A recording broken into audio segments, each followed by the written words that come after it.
आज की वीडियो में जानेंगे ईश्वरीय विद्यमानता की चेतना सुख का रहस्य है। जीवन का आनंद लेना तो ठीक है, परंतु सुख का रहस्य किसी वस्तु में आसक्त न होने में है। पुष्प की सुगंध का आनंद लें, परंतु उसमें ईश्वर को देखें।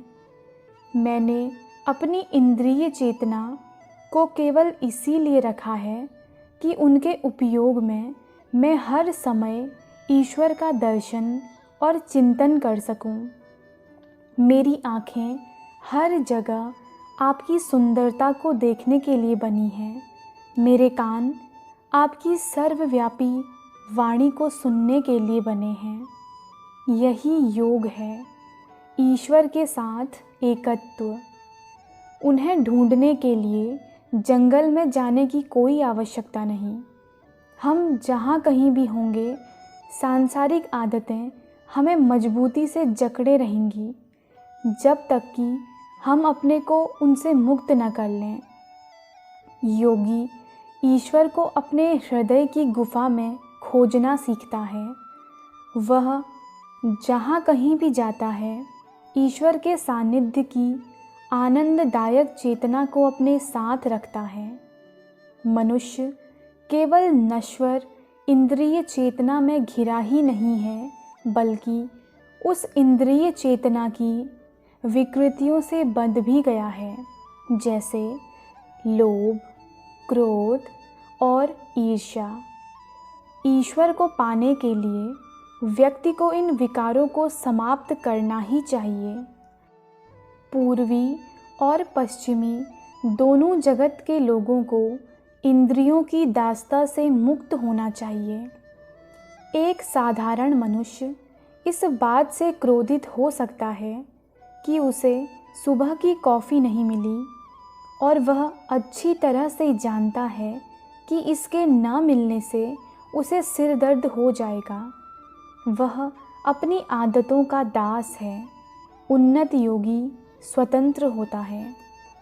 प्रत्येक व्यक्ति, चाहे उसकी वर्तमान स्थिति कैसी भी क्यों न हो, योगी बन सकता है, परंतु अपने जीवन के परे किसी भी विषय पर कुछ भी सोचना विचित्र और कठिन लगता है। हम इस बात पर विचार ही नहीं करते कि हमारी आदतें दूसरों को कैसी लगती होंगी। योग का अभ्यास मुक्ति की ओर ले जाता है। कुछ योगी अनासक्ति के इस विचार को चरम सीमा तक ले जाते हैं। वे शिक्षा देते हैं कि व्यक्ति को बिना किसी कष्ट के कीलों की सैया पर सोने या अन्य प्रकार की तपस्या एवं शारीरिक अनुशासन को अपनाने में सक्षम होना चाहिए। यह सत्य है कि जो व्यक्ति कीलों की सैया पर बैठकर ईश्वर का चिंतन कर सकता है, वह महान मनोबल सिद्ध करता है, परंतु ऐसे असाधारण कर्तव्य करने की कोई आवश्यकता नहीं है। व्यक्ति एक आरामदायक कुर्सी या आसन पर भी बैठ सकता है और ईश्वर का ध्यान कर सकता है। ऋषि पतंजलि सिखाते हैं कि कोई भी आसन जो मेरुदंड को सीधा रखे, वह ध्यान के लिए, ईश्वर पर योगिक एकाग्रता के लिए अच्छा है। हठ योग में बताए गए उन व्यायामों की आवश्यकता नहीं है जिनमें शरीर को तोड़ा मरोड़ा जाए या जिसमें असाधारण सहनशीलता और लचीलेपन की आवश्यकता हो। ईश्वर लक्ष्य है और उनकी उपस्थिति की चेतना के लिए हमें परिश्रम करना है। भगवद गीता में कहा गया है, जो भक्त स्वयं अपनी आत्मा को मुझसे एकाकार करके मुझ में लीन करता है, वह मुझे योगियों की सभी श्रेणियों में से अत्यधिक परम संतुलित योगी के रूप में मान्य है।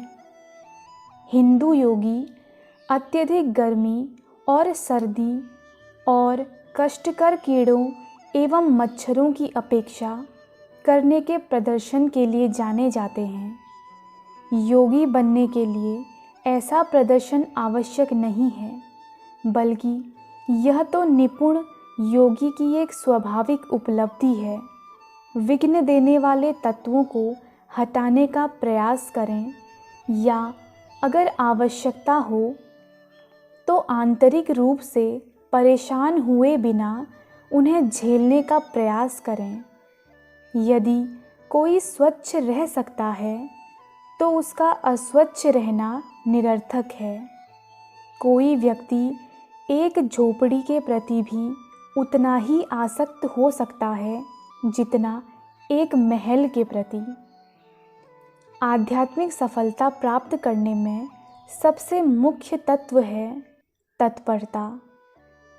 जीसस ने कहा था, फसल तो वास्तव में बहुत है, परंतु मजदूर बहुत कम हैं।